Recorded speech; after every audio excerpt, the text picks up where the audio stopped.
Hello, and welcome to the Chronic Report. Today, our special guest is Dr. Thomas Levy. He is a board-certified cardiologist and a bar-certified attorney. And after practicing adult cardiology for 15 years, he began to research the enormous toxicity associated with much dental work, as well as the pronounced ability of properly administered vitamin C to neutralize this toxicity. He has now written 11, with several addressing the wide-ranging properties of vitamin C in neutralizing all toxins and resolving most infections, as well as its vital role in the effective treatment of heart disease and cancer. Recently, he was inducted into the Orthomolecular Medicine Hall of Fame, and Dr. Levy now continues to research the impact of the orthomolecular application of vitamin C and antioxidants in general on chronic degenerative diseases. Welcome, Dr. Levy. It is a great pleasure to have you here today. Thank you. Happy to be here. Welcome, Nicole. Dr. Levy. Nice to meet you.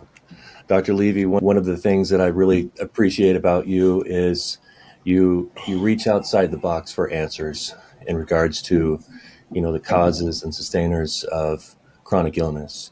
And in medicine this day and age, that's we don't see that with allopathic medicine a lot of times. We see, and in medicine in general, not just allopathic medicine, but natural medicine, Chinese medicine, all types of medicine.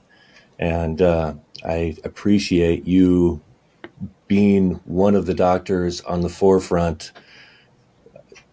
looking outside the box to not only seek out the causes and sustainers of chronic illness, but how to go after the causes and help people get their life or get their health back. What have you found in regards to the causes and sustainers of chronic illness? Actually, the cause, and I'll explain, is extremely simple. Yeah. Dealing with the illness, good treatment, good protocols are much more complex than appreciating what causes disease. The book I'm writing right now is sort of going to be my ultimate compilation. It's entitled Toxins Cause All Disease. Yeah. Now, for some people, that might seem to be a sweeping, exaggerative statement, but it's not in the slightest. Why is that? It's because a sick cell, a non-normal cell, is one that has what's called increased oxidative stress inside it, which means it has a proper imbalance of biomolecules that are in the electron-depleted oxidized state versus the normal functioning reduced state. Now, what causes biomolecules to be oxidized? Well, one thing and one thing only: toxins. Mm-hmm. That's the only thing that oxidizes it. Somebody might say, well, what about a free radical? What about reactive oxygen species? Those are all synonyms for toxins. Right. A toxin is a pro-oxidant, is a reactive oxygen species, is a free radical, is a poison. They all mean the same thing. Is a pathogen a toxin? A pathogen produces toxins. Okay. Okay. Everything about a pathogen causes oxidative stress because of what it produces as metabolic byproducts. And when it finally dies, it ruptures and releases more pro-oxidants and more free iron. So all of that, yes, good question. Okay. Now, when you review the literature, you see the phrase oxidative stress thrown around a lot. And there's still a bit of confusion. It's not a major problem, but it should be clarified when they talk about any disease look at, go on PubMed, type in the disease name, type in oxidative stress, and you'll see articles on it. They're all there. Mm-hmm. So some authors say, well, this means that oxidative stress causes disease. Not really. The oxidative stress is the disease. Right. You don't cause any further abnormalities inside a cell other than which biomolecules are oxidized, how concentrated, where are they located, what molecules do they affect, enzymes, etc., and that's the entirety of disease.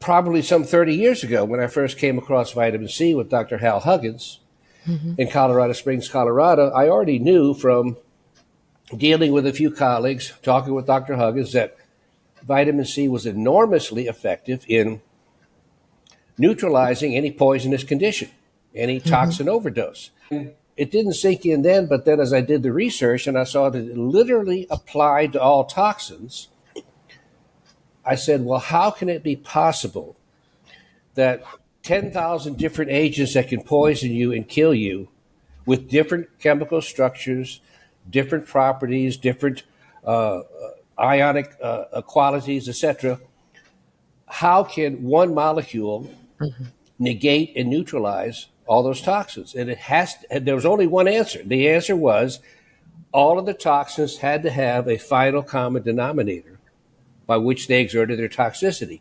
And that precisely is oxidation. In the case of the toxin goes, oxidizes, and then here's the important part, keeps the electrons. Once it takes the electrons out of circulation, it becomes more chemically stable and never releases them again. Whereas antioxidants take and give, take and give, take and give, and promote electron flow, toxins take and keep and shut down electron flow and shut down electron supply. And depending on where the biomolecules are, it depends on the disease. So then all your protocols for effective treatments should have two major components. One is to stop or impede the onslaught of new toxins on a daily basis, and as optimally as possible repair, because you bring in vitamin C with an oxidized biomolecule, it will repair that biomolecule. So you can do much of the damage that the toxins cause. It's just that you rarely see this because in most chronic degenerative diseases, the daily onslaught of toxins is consistently more than the daily intake of the antioxidants. That, in a nutshell, is what causes diseases. And in a nutshell, toxins cause all disease. You have, listed, of course, vitamin C as one of the main things that can help this. You also have something I understand is a list of Super 8 minerals or other things that can help with this. Can you tell us what those Super 8 are and what their function is and how these things work synergistically together to help with detoxification? Well, having explained to you what I just did about increased oxidative stress, let me add one important point, and that is 100% of cells that have increased oxidative stress have elevated calcium levels inside the cell. So the more calcium that gets inside the cell, the more oxidative stress there is, the more you can pull calcium out of the cell, the more you can lessen the oxidative stress and get magnesium and vitamin C and glutathione inside the cell. So, and that's 100%. There is no sick cell that's an exception to that rule. They all have elevated calcium. That is it. That's another marker of the oxidative stress pathology is the elevated calcium. So then having said that, what are your major supplemental ways of dealing with elevated intracellular calcium levels? And I'm not going to say these are the only supplements that do this, but these are what I consider to be the four biggies. That's vitamin C, magnesium, vitamin D3, and vitamin K2. And very interestingly, think about this, all four of those supplements individually have been shown to decrease all-cause mortality. So if they can decrease your chance of death from anything, it has to mean you're improving the cellular health of every cell in the body. Otherwise, it would favor one disease more than another, and it doesn't. So those four, the important things, though, even more significant, though, I'm going to tell you about the other four in a moment, are the big three. The big three are vitamin C, magnesium, and vitamin D3, because everybody's deficient in them. There's nobody straight up without supplementation that has normal levels of any of those three things. Yet we all have the studies that show they're vitally important. Generally, dosage obviously is very important. Vitamin C multigram, magnesium multigram, vitamin D3 to reach a level proper in the blood, which for most people will be 3,000 to 10,000 units a day. But at some point in time, you need to check your blood level. And vitamin K2. Vitamin K2 is very non-toxic. We usually give about 500 micrograms, but the Japanese give multi-milligrams, so it's dosage is not critical there. So that's your big four, and that's why they're important, because of what they do for calcium. The other big four are pretty big too, because they directly impact the production of ATP inside the cell. And for those who are listening who maybe that's an unusual term, ATP is adenosine triphosphate, which simply means it's the primary energy delivering molecule in the body. It powers up a lot of enzymatic pathways, powers up transmembrane support of different nutrients, etc., across the cell membrane. Extremely important. And the point being is, whenever you can get a cell that ultimately has a normal level of vitamin C in it and a normal level of ATP production, you've got a normal cell. Period. End of story. Now, what generates ATP production? Well, inside the cell, especially the mitochondria are the powerhouses of the cell, you might know. This is extremely simplified, not because I have a sophisticated understanding of biochemistry, but I'm completely unsophisticated in it, so I'll give you the simple version, is you take in food, glucose, etc. It is what's called the Krebs cycle inside cell. And in a nutshell, there's many stages of the Krebs cycle, but it's all designed to ultimately produce molecules that deliver electrons to something in the mitochondria called the electron transport chain, ETC. And the electron transport chain has 4 stages. It's got something called NAD, nicotinamide adenine dinucleotide, FAD, flavin adenine dinucleotide, coenzyme Q10, and something else called cytochrome C oxidase. So, as with any chemical reaction, you're going to optimize the activity of that chemical reaction by making sure there's always sufficient substrate at all 4 stages. I mean, if you have a lot of 1 and 2 and a 4, but you don't have number 3, then everything slows down. So this is why then these supplements are designed to keep all 4 of those stages optimally juiced up. Optimizes NAD is niacinamide. Or niacin, but I don't favor niacin because of the flush, and I don't want people stopping it before they get going. So niacinamide. And niacinamide is so important in energy production by itself. Dr. Abram Hoffer in the 1970s, and this is not an exaggeration, I have an article on this that goes into much detail on it. But Dr. Abram Hoffer, using 3 to 6 gram doses of niacinamide a day, along with about 7 grams of vitamin C, would completely cure most of his chronic schizophrenic patients. Wow. Now, there's nothing more nothing more flagrant a disease than schizophrenia. That's about as far pulled out as somebody can get. So that's number one. And all because schizophrenia is chronic encephalitis. Itis means inflammation, okay? And all these things are anti-inflammatory.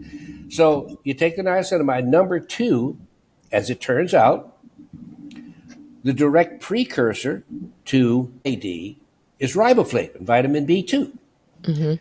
And that's a really easy one to take. It's kind of funny. People will be on multivitamins and multiminerals and say, oh, I'm taking all of that.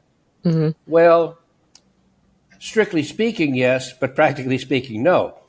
I mean, these multivitamins and multiminerals might have 3 or 4 milligrams of riboflavin in it, and I'm talking about taking 400 milligrams. All right. Again, a very inexpensive supplement, no big deal.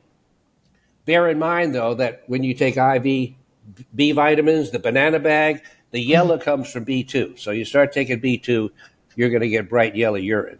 Number 3 is coenzyme Q10.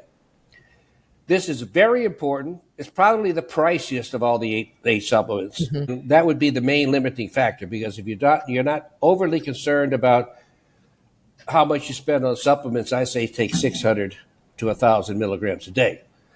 I have a quick question about coenzyme. I know I have read or understand that, once you get to a certain age, you really need to go to the next level and take ubiquinol, because we can't process CoQ10 the same. Is that true? And is that something people should take into Well, consideration? there might be a little misunderstanding. Ubiquinol is the chemical name or the name for coenzyme Q10. Those are the same Right. thing. But in a different form, or is it processed different? Well, no, ubiquinol is the reduced form of coenzyme Q10, and ubiquinone is the oxidized form of Got it. coenzyme Q10. Okay. But no, they're pretty much the same thing. Okay. And then finally, Excuse me. this will throw some people for a loop, but been working for this about for a year and a half now. It's methylene blue. Yeah. Methylene blue is interesting because it's a drug. It's not a supplement. It doesn't come out of nature. It was like the first synthetic drug to be made. Mm-hmm. But as it turns out, it's one of the most vital antioxidants you can put in your body, not have in your body. Mm-hmm. Now, the extra thing that methylene blue does is it's highly soluble, fat and water soluble, gets inside the cell, and then goes directly to the fourth step, the cytochrome C oxidase. And by doing that, even without invoking the first three steps, it can bypass the need, if you will, to supplement the first three. And even if you do supplement the first three, it can bypass the need for the physiological amount of oxidative stress that you always generate when you have any metabolic reaction at all. So the methylene blue can go straight to the fourth step and rapidly ramp up the production of ATP through the final enzyme called ATP synthase. Mm-hmm. And I got to tell you, this combination of 8, I've been working with it for a little over a year now, and man, I have people and from around the world, and I talk to it, and it helps everything. Man, I had everything under the sun: headaches, acute deafness, different types of infection. I might add that in the medical literature, coenzyme Q10 is so potent as a monotherapy. Mm-hmm. It consistently takes people who are dying of septic shock out of septic shock as a monotherapy, nothing else. Wow. And they actually have some case histories where individuals have gotten everything under the sun, all the antibiotics, all the vasopressors, you name it, and they're going down, and then they code. Mm-hmm. And then after getting resuscitated, the doctors decided to use methylene blue, and the patient got better for 10 hours. So they said, okay, we'll stop it. Patient went downhill again, coded again, mm-hmm. Bring him back, and then they kept the methylene blue up for 10 days until the patient was discharged. But it's a very, very, very powerful clinical tool. And now I also want to hesitate, don't want to be negligent in saying that people are going to say, well, I take this and it helps. This is not an indictment of taking anything else. It's just that mm-hmm. if you force me to tell you what I think the best ones are, these are the best ones. Okay. Obviously, if the money is not a problem and you have a dozen other supplements that help other different things you're dealing with, take it. But these are vital because they really impact all the cells. Is there a way to test, what should someone do? Should they go to their family physician or maybe go have a test done with a private lab and see what their levels are before proceeding? That's a good idea. I'm a consultant to the Reardon Clinic in Wichita, Kansas, and they have a magnificent laboratory. It's part of their facility, and that's exactly what they do. Is they do. It's a little pricey, okay, but it's not just like checking your blood sugar. It's an array of, gosh, I don't know, somewhere between 50 and 100 different nutrients, and you see where your levels fall. So, for someone who wants to be more specific in what they need and what they're taking, and maybe not take something else needlessly that they already have good amounts of already in their body, that would be the way to go. But the reasoning is sound. I mean, they have Dr. Reardon, who has since passed, used to have a saying when he'd give lectures to different groups of people. He would say, what's the most important nutrient? And everybody, let's see, magnesium. And the answer is the most important nutrient is the one or ones that you're deficient in. Mm-hmm. Those are the most important ones.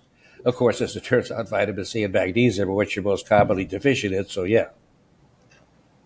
Dr. Levy, in regards to chronic illness, say you have somebody with, debilitating chronic illness. They have maybe even a diagnosis of rheumatoid arthritis, and they have, many other autoimmune type symptoms. And you find that, a lot of times, people will have chronic infections that will be associated with this chronic illness, such as maybe Babesia, Bartonella, some sort of Borrelia infection, maybe H. pylori has, gone systemic. And you find that this person has an array of different types of, pathogens. They may have parasites, they have significant mold infection, they have a malarial type of infection, they have a spirochete infection of many different kinds. And with my experience with the detoxification methods I use, find that depending on the person's infection, will depend on how much they can handle with detoxification before too much of something increases their symptoms. With what you use, do you find with vitamin C, for example, and the other things that you mentioned that you may use to help people detoxify the toxins at the cellular level and flush them out of the body? Do you find a threshold between the type of pathogens you're working with or not in regards to doses, or do you find that there's a particular dose per body weight, or what would be your dosing procedure, and is it across the board the same with everybody, or do you find that it's different depending on their presentation? No, it's completely different from one person to the next, and it's strictly a clinical decision. It's interesting with detox and toxins, whether they're like heavy metal toxin stores or whether they're toxins coming from pathogens. Yeah. With intravenous vitamin C, I'll use this as an example. Mm-hmm. Most people, you give them a slow infusion of 50 grams of vitamin C, they're just going to feel fantastic. Okay, that's going to be their side effect, is by the time the infusion is through, they feel great. However, you have three subsets of people that are going to react differently. One is the older person who's accumulated a large amount of toxins inside their cells, which means there's a lot of oxidative stress, which means detox enzymes are oxidized. Just like any other biomolecule, they're not working. And then you bring in a bunch of vitamin C pretty quick, gets inside the cell, reactivates those detox enzymes by reducing them, and then starts dumping a large amount of toxins into the blood. And the patient feels lousy. Another circumstance where that occurs is with particularly vitamin C sensitive pathogens, all right, different illnesses, etc. I call this the Herxheimer reaction because the first time it happened was a fellow named Herxheimer, and he gave penicillin to a guy with syphilis and caused a massive kill off the spirochetes, and the patient got sick as hell. So when you start killing pathogens rapidly, you not only reduce the metabolic oxidative products, but you also release a lot of free iron because pathogens thrive on free iron. And the third scenario is a uniquely sensitive cancer, especially one that has a larger mass inside the body versus small mass cancers, larger masses, a lot of vitamin C, kills a lot of cancer cells and causes a die-off reaction just like with the pathogens. And just like the pathogens, the cancer cells have a lot of metabolic toxins and they have a large amount of iron in it. Now, the practical point of this is, and this is followed at the Reardon Clinic, is they'll start your vitamin C infusion quite rapidly and then end it up quite slowly. And it's all because of a phenomenon, what I call, just to protect against the detox, all right? You know what the best treatment is for a detox initiated by vitamin C? More vitamin C. But you give it at a lower dose, more slowly. That way it doesn't get that much inside the cell. It's not affecting that many pathogens or cancer cells. It's just present in the blood to start mopping up the excess toxins that you generated from before.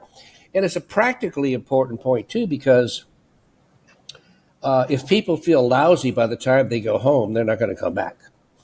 So it's hard to give somebody a series of these infusions and expect compliance if you're not paying any attention at all to these particular detox factors. But all has to do with rate and concentration.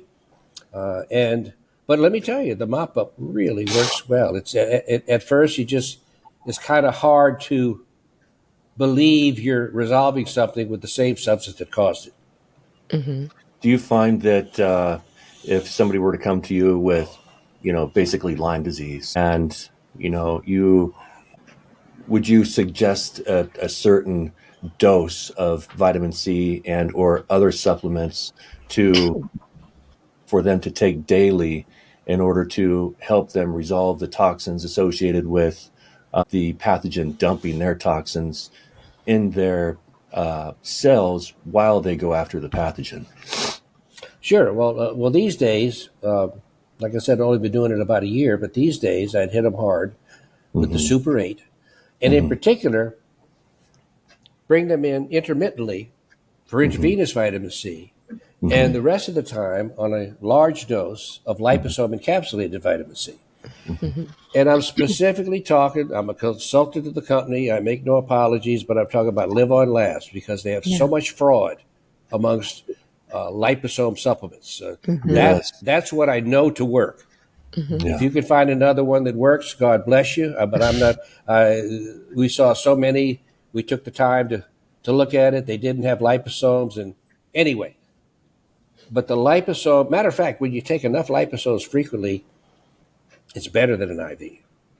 And we're only discovering that because there's so many people now that can no longer afford an IV vitamin C. I mean, they're just pricing themselves out of existence, and so it's forced us to do our own experimentation with higher doses of liposomes more frequently, but still well below the price of $250, $200, $300 IV. So now the thing with the Lyme patients, and I tend not to tell Lyme patients this because I don't want them coming back and giving me a hard time. I first gave a lecture some 15 years ago to a group of nurses in Tennessee. And I was talking about vitamin C, et cetera, and they had a lot of Lyme. And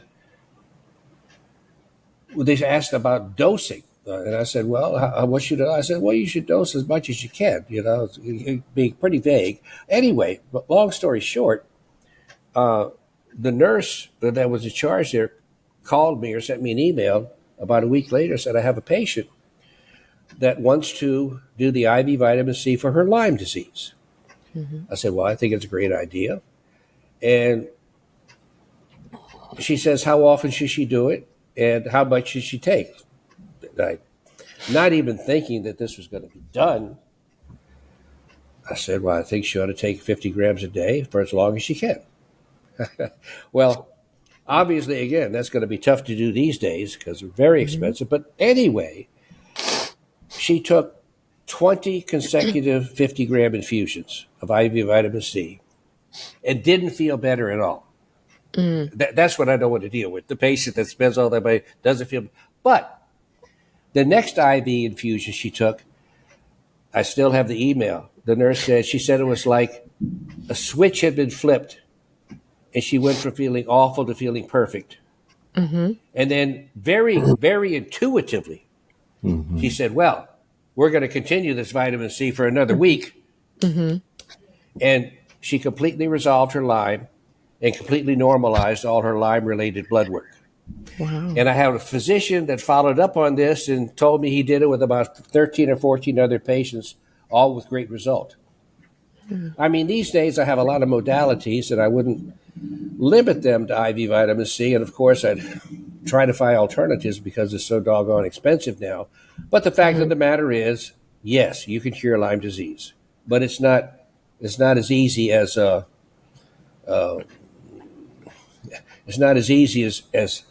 as curing a sore throat with nebulized hydrogen peroxide. Mm-hmm. Yeah. What if, Do you find a difference between, like, let's say 10 grams of of ascorbic acid versus 3 grams of liposomal vitamin C? Do you find one better than the other in regards to helping to detox? Yes, for the most part, I find the 3 grams of the liposome encapsulated orally is Okay. more potent than the 10 grams IV. Now, that a lot of people go crazy, especially the docs, because they think that bioavailability means blood level. mm-hmm. No, Right. bioavailability means cytoplasmic level.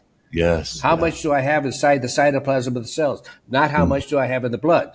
Mm-hmm. So, no, you don't get a whole lot more inside the blood with liposomes than IV, Mm-hmm. but the liposomes then proceed to put it directly into the cell, and here's the kicker, without the consumption of energy.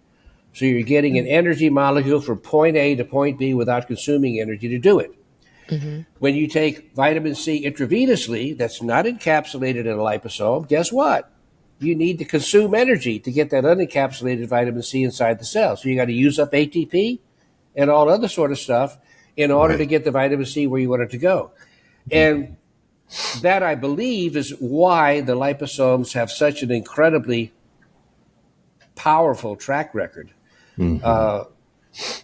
I got to say this. I mean, some 10 years ago, I was I was in Puerto Rico, but on a conference, not living here. And my wife had gotten bitten on the cheek by something, and it had been going on for a while. And she called me and said, and showed me a picture. I mean, her eye was swollen shut, just a slit. Mm-hmm. And she says, "What can I do?" And I said, "Well, there's not a plane available. I mean, we want to start the IV vitamin C as soon as we can, blah, blah, blah." I said, "But that's not going to happen for 24 hours. So and she was already on a little bit of the liposome encapsulated vitamin C because we had it at the house, maximal antibiotic therapy, everything that they prescribed, and then it was just getting worse, worse, worse.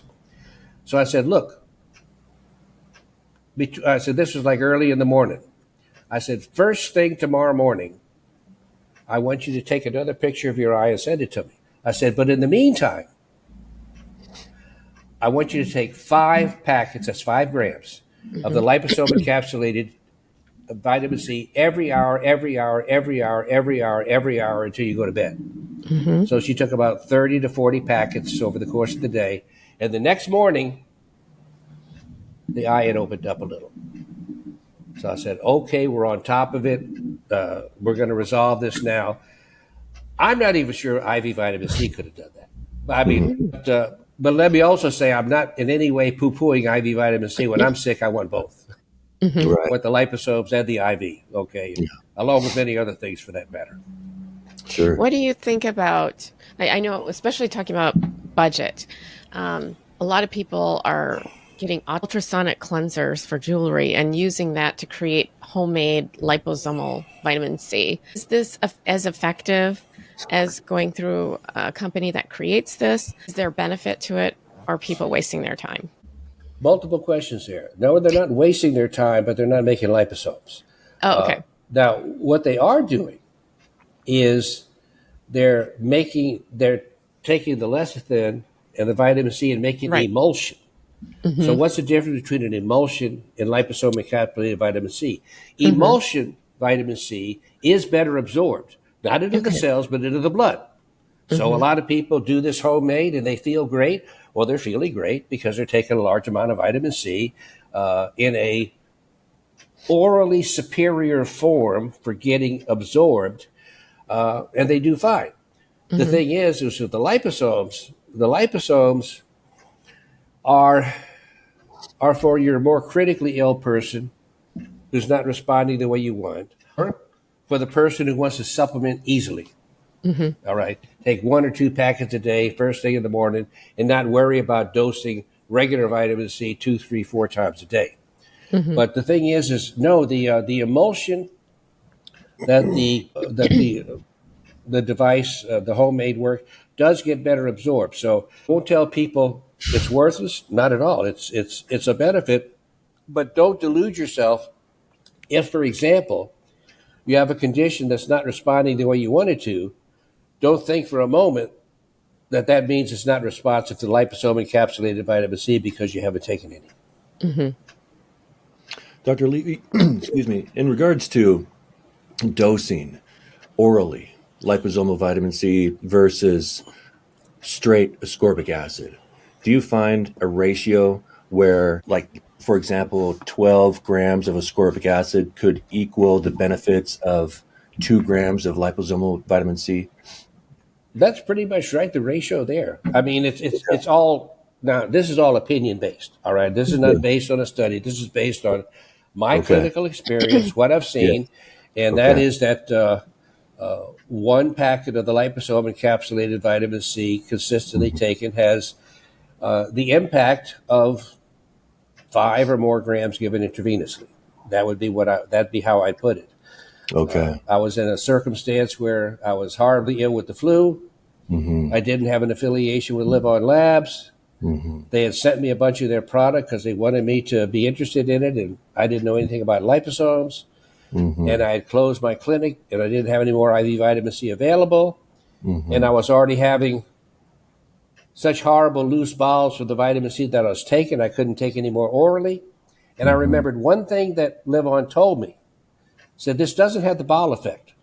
So I said, oh, okay. Right. And so I said, knowing nothing at all about nothing, I went ahead and then took 5 packets of the liposome C, and I felt better in an hour than I'd ever felt with a 50-gram IV. So I said, wow. And I did the extremely intelligent thing then of ignoring that. And I needed to see that repeated with a few other people. And then I said, okay, Dr. Idiot, I think it's about time you find out what a liposome is and have a little conversation with Live On. Yes. Okay. I have a question about the bowel symptoms. For those who go the route of going with the packets at home, that has been the standard of knowing how much probably you need of vitamin C for the hour upon hour dosing. Could you explain how that works or what the process is and what that flush is? And what do you mean when you say packet? You were mentioning, taking ascorbic acid packets. So, for instance, the liposome comes in packets. Liposome. Sorry, I misunderstood. But I mean, powder or whatever. Okay, sure. The whole thing about the bowel tolerance, etc. Yeah. Number one, you have you have the glucose transporters, which are also used by vitamin C in all the cells of the body and in the gut. They're easily overwhelmed. By that I mean when you take a large amount of C orally all at once, it binds up all those receptors, all those pathways, and then the rest makes its way on down. So you only get a limited amount absorbed. That's one reason why you take it several times a day. Okay. But the thing that happens is as it makes its way through the gut that's not been absorbed, it finally accumulates in the colon. And it's in such a concentration that it pulls water into the colon and then causes this loose flushing. It's not diarrhea, okay? The diarrhea implies pathology. This actually, if you're not horribly turned off by just a loose stool, is a very healthy habit because it flushes out a lot of toxins that were developing from putrefied food in the gut. I mean, it's a good way to do an enema from above, okay? A good and convenient way to do an enema from above. The one thing that I often don't emphasize enough, though, is that if you're aware of this and you want to have the bowel effect and you want to deliberately do so, that's fine. But do it first thing in the morning. Don't do it after you've had breakfast, after you've had lunch, and God forbid, after you've had dinner, because you have so much stuff ahead of it. Right. And it's not going to come out. And what happens instead is you just blow up like a balloon. Oh. Okay, so get it on board first before anything's ahead of it. Have your flush and then eat normally after that. So, you have people with diverticulosis, little outpouches in the gut, and then you blow up like that. You can pop a diverticulum and cause an acute abdomen. So, it's not completely innocuous theoretically if you do everything wrong. Mm-hmm. And so once you hit the flush point, that's how you know how much the dose per hour. Is that correct? Right. And let me tell you another thing, too. We've since found out a very easy way to take regular vitamin C is you get yourself, whatever, a quart of whatever your juice. Water's okay, but then you have to deal with the taste of water. For your favorite juice, whatever, and put your dose, 5 grams, 10 grams, 15 grams, whatever in the vitamin C, and then just sip on that all day long. And you get nearly all of it absorbed, and very little ever reaches the bowel. So that's a good way for you to take a large amount of vitamin C. If you're on the run, that doesn't work. But if you work at home doing this, that, or the other, you're sitting at a desk or you're heading around the kitchen and you just take a swallow every however often you want to swallow, 5-10 minutes or something like that. You could take in a large amount of C, absorb most of it, and minimize or completely avoid the bowel effect. You have been. Go ahead. Sorry. It's okay. Go ahead, Patrick. Say, somebody has good health and they want to help manage their health. They want to keep let's say they're 50 years old and, they have a clean bill of health and, they recognize that they may have some plaques in their vascular system. And, at 50 years old, you're not 25 or 30 anymore, but you're 50 and, and the person wants to, help reduce plaques in their vascular system over time, help keep their cells flushing, toxic material, and they're on a budget, and they see a pound of ascorbic acid for $10. Is there like a dose of ascorbic acid that you know of that could be helpful to do these things to help reduce atherosclerotic plaques and help flush the cells on a daily basis? And just about any dose. I mean, several grams a day will reverse atherosclerosis in some people. How many grams? Have no discernible impact on it in others. Okay. And it'll still continue to progress in others, which largely has to do with how much toxicity, usually from their mouth, from infected teeth, is continuing to enter the body. You're saying the 50-year-old person who feels well. The first thing I would say is nobody knows what feeling well feels like if they've never supplemented vitamin C. Okay, they still have a delight in their future if they start taking several grams of vitamin C a day. They say, this is how I'm supposed to feel. I mean, we all adapt to what we all adapt to. Okay, so what I find is vitamin C supplementation gives you a new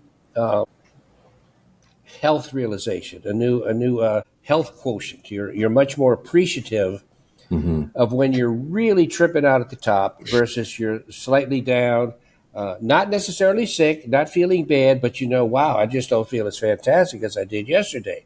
And those are the times when oftentimes you're facing a new infectious challenge or something, and that's when you go and you bump the dose up and knock it out. It's a pretty big discussion, but I would also say for people who want more bang for their buck, in general, not just people who want more bang for their buck, but people who want to be healthier, they should get their adrenal glands evaluated by their doc and make sure that their morning cortisol levels are normal.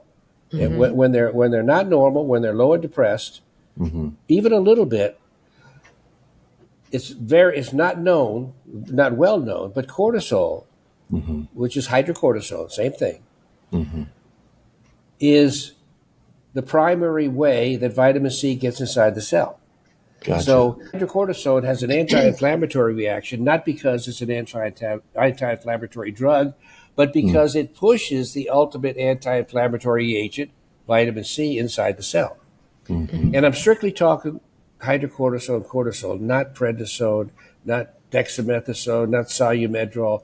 Those are all artificial immunological pharmacological sledgehammers. Okay. And they do all, I'm talking about what your adrenal glands naturally make to deal with the vitamin C circulating in your system. Obviously, the only downside there, if you will, is anyone who's listening to this that thinks it's a good idea, they have to find a good ortho molecular or complementary or integrative medicine doc who's, well, probably wants to read my article first, but realizes that that this is something that could help a lot. Because just like they've scared doctors to death about the myth about vitamin C and kidney stones, because vitamin C makes them less likely, not more likely, we have the same ongoing myth about steroids. And so they're all deathly afraid. But here I'm talking about deficiency therapy. We're not talking about chronically giving in excess. We're talking about doing the job the adrenal gland should be doing. And if you take a little bit too much, guess what? The adrenal gland makes a little less. So it all works in quite smoothly. Okay. You have been quoted as saying, "We are in a heavy metal." So can you explain what you mean by that and how your protocol can help us? Excellent question. No, I wrote an article on this at some length, so there's a lot of references that you can look at. Yeah. Now, I have to do a little mea culpa, mea maxima culpa here, Yeah. because I don't fail to be far too critical of people that I think are acting stupidly or not being open to stuff, etc. Right. Well, I'm a cardiologist, and I saw an article in 1999 when I was working with Dr. Hal Huggins, and their mercury was taken out of the mouth and all other sort of things. And the article looked at patients with advanced congestive cardiomyopathy being evaluated for heart transplant, doing the endomyocardial biopsy. But in this case, the authors, brilliant guys, brilliant gals, decided to also check for heavy metal levels inside those heart cells. Well, inside the heart cells, they had 22,200,000% more mercury inside those cells than in normal heart cells. Wow. They also found 12,000-fold, 200,000% more antimony, another heavy metal, and a bunch of other heavy metals as well. And so here, back in 1999, I say, that's interesting. I mean, it's like certain pieces of information just have to hit you between the eyes at the right point in time in your life. Otherwise, it just washes right past you. But it's so obvious now.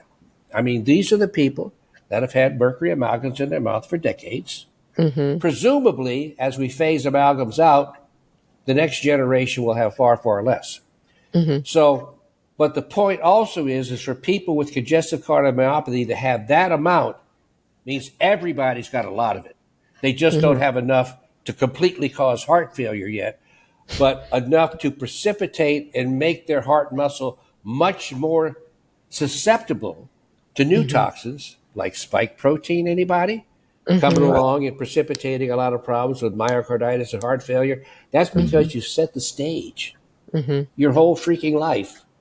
I mean, the myocardium of the heart has a very high metabolic rate, which means it just turns over things. It means it pulls in nutrients, out toxins very, very, very, very rapidly. So whatever the toxin is, if it's not easily flushed out of the body but tends to deposit and stay in the tissue, is going to be astronomical in the heart relative to the other organs.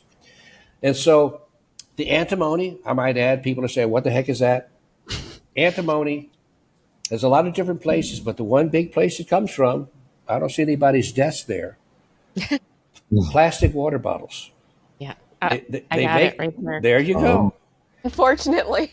They make that plastic with antimony. Wow. Antimony has been described as being as or more toxic than arsenic. And I just told you by this study in the heart, for whatever reason, it selectively concentrates in the heart. I would suggest, like when I first discovered this about 6 months ago, I threw every plastic container out, not liquid containers. I mean, I didn't go crazy about, stuff that you let food sit in and in the refrigerator, but liquid containers in the garbage. Buy yourself, if you don't have one, a good water purifier, reverse osmosis. Make your water and store it in glass. Guess what? Coca-Cola did that 50 years ago. Why did they stop? We used to have wonderful glass bottles from Coca-Cola. Right. Now, and the beverages are even worse because they're acidic, which pulls it out quicker, and they're not necessarily always chilled. When I first mentioned this at a lecture in Florida, 35-year-old fella, his eyes got as big as cartwheels. And he came up to me after the talk and said, that's really interesting what you said about the plastic water bottles. I said, why is that? He said, well, I spent a lot of time in Afghanistan, and I think you know how hot it is there, doctor. And he said they would deliver pallets of this plastic bottled water every day. And he said, I had to drink 20 to 25 bottles a day to stay hydrated. And every bottle I drank, now remember, it's hot water. So it doesn't arrive refrigerated. Every time I drank a bottle, my stomach got upset. Wow. So this is real stuff. So what is it about? It's liquids usually where this is the problem. What is it Right. about Well, the liquid? the liquids have the continual contact. I mean, you just have some food sitting inside a Tupperware or something like that. There's no active exchange taking place. But when you have things that are, liquid in a container, then you have to be much more aware of the effects of acidity, the effects of heat, and the effects of time. Time, temperature, and acidity are the three big factors that are going to determine how much leaching you have of antimony from the bottles into the water or the liquid, fruit juice, soda pop, etc. How long do you think that it would take to detox the heart tissue from antimony and mercury once people get their mercury fillings taken out with something like a vitamin C? Until we have somebody who's willing to take serial endocardial heart biopsies, I don't think we'll know. But the fact of the matter is, you do the right measures, you can see these toxins pouring out in your urine. So Really? regardless of what's actually taking on the tissue, you're staying far ahead of the game. Nice. And at least you're keeping the Grim Reaper a little further away. Right. So I heard you right. You can actually see this in your urine when you're. Sure. Wow. What does it look like? What Oh, people no, I see? mean, no, don't see it. I mean, okay. measure it. Okay, you can measure it. You don't say, what I there's wanted the to- arsenic. No. Okay. It was like, wow. Yeah. That's kind of scary. Is there a dose of vitamin C where you start to think that it could be too much orally when people want to explore taking high doses of vitamin C? Would you recommend more like taking 5 grams 3 times a day versus 15 grams at once, or somebody That who all wants has to do with their bowel susceptibility. Okay. I mean, you do Right. have some people who can take 40, 50, 60 grams a day and it has no effect on their bowel. Gotcha. A lot of this, the hypothesis there is this is in a subset of patients that have so much oxidative stress in their body. Yes. And I don't understand the mechanism here, but it appears that these people absorb greater percentages of the vitamin C that you take in. Okay. You mentioned were you finished? I didn't cut you that's off right. there. I'm finished. Okay, sounds good. You mentioned that the free radicals in the cell, and you also mentioned the enzymatic portion of detoxification. Right. And if you detox too fast, then the enzymatic portion of detoxification if it's not abundant enough, people can have a detox reaction. Am I correct? Well, if you have a pre-existing state of excess oxidative stress inside the cell, many of the detox enzymes will be oxidized. Gotcha. And so, but when you take in something like a large amount of vitamin C, that one of the first things it can do is reduce those oxidized enzymes. Then you turn them on and they start kicking out large amounts of toxins. Okay. So, is there a way to assist the detox enzymes to where they can help the detoxification process? Yeah, no, you can take liposomal glutathione, Okay. N-acetylcysteine that builds up glutathione levels. Okay. Because a large number, I don't know if it's most or not, but a large number of these detox enzymes Yeah. are glutathione related. Okay, Okay. so no, it's glutathione is a good detoxer, and the enzymes it's associated with a good detoxer. I should say, since we're talking about detox, that the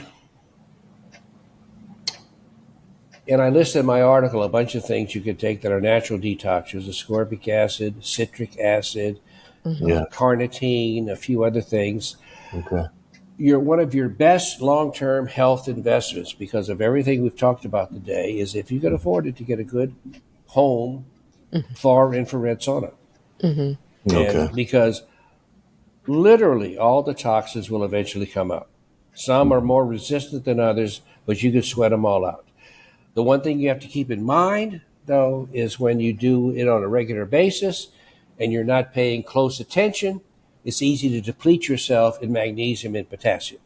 So you have to be much more religious about keeping that intake high, and Okay. pretty much the rest is gravy. All right, you pull iron out, you pull everything out. That's amazing.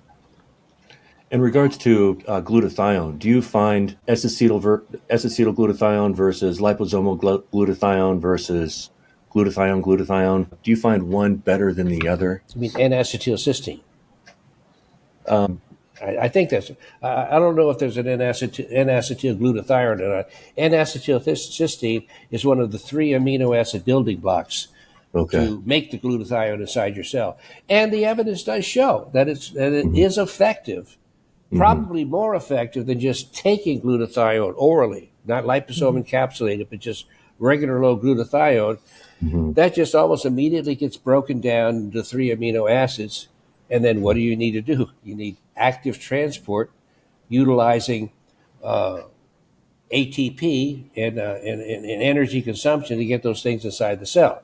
That's another reason why the liposome encapsulated glutathione is vastly superior to regular glutathione because of the fact that you get the whole 3 amino acid glutathione assembled inside the cell without using up energy 3 times to get the amino acids in there, and then 2 times to put those 3 amino acids together into a glutathione molecule. So Okay. using up energy at 5 points, 5 stages. Are you familiar with S-acetyl-glutathione? I've heard the name, but I don't have a familiarity with it, so no, I Okay. can't. In regards to NAC, do you find that it can be effective in helping to reverse fatty liver? Well, it's an antioxidant, and depending on where the antioxidants get concentrated, I know that N-acetylcysteine, for example, is doggone it when you're doing mucomist, like when you're doing breaking up mucus concentrations and helping asthmatic kids. Yes. Mucomist is just pure N-acetylcysteine. Okay. So any different way you can get it in the body, the better. I can't tell you specifically Yeah. with any authority as to the precise effect it has on fatty liver. I do know high doses of vitamin C reverses fatty liver, so I suspect N-acetylcysteine would as well. Okay.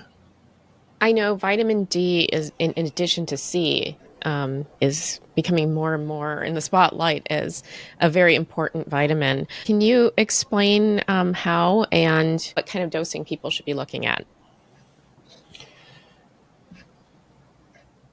Once you settle on an oral dose, you tend to have a pretty stable blood level. So smaller people can start on 3,000 units a day, mid-range 5 or 7, larger individuals 10,000 a day. And most of those people are going to end up then 3 or 4 months after starting that dosage are going to end up with a blood range between 50 and 100 nanogram per cc, which is more or less where you want to be. If you're still low, you got to take more. If you're high, don't panic. Just take a little bit less. When they talk about vitamin D toxicity, it's at astronomical dosing, not just not just slightly excessive dosing. And the vitamin D is, well, lots of people say it's pretty much a hormone. I mean, it just has so many different effects in the body, different metabolic reactions. It's the critical factor in determining the proper amount of calcium that you should assimilate from your diet and get into your blood. Because we haven't talked about it, but calcium supplementation is a no-no. Never, never, never do it. Okay. Okay. And what's the negative effect of calcium? Gives you heart attacks and cancer. It deposits throughout your body. The osteoporosis patient, they don't have enough calcium in their bones, and they don't have enough of anything else in their bones. And all the calcium that released has been gone throughout their body. You should never have a calcification, a stone, or any sort of hardening of the artery if your metabolism is normal. Okay. And of course, the dairy industry has no shame and maybe no intelligence as well. I don't know. But they push it like there's no tomorrow. Yeah, especially for osteoporosis. That's their capitalistic right, I suppose. Yeah, I guess so. So for women in menopausal age, they're often told, "Oh, you need to supplement with this." What is the better option? The big four: vitamin C, vitamin D, magnesium, and vitamin K2. Okay. All right. Do your due diligence, because you are the ultimate caretaker of your long-term health. Nobody else. Well said. Well, thank you so much, Dr. Levy. Patrick, did you get all your questions in? I think so. Yeah, Dr. Levy, I very much appreciate you being here. My pleasure, folks. Yeah, this was great. Good luck with all your future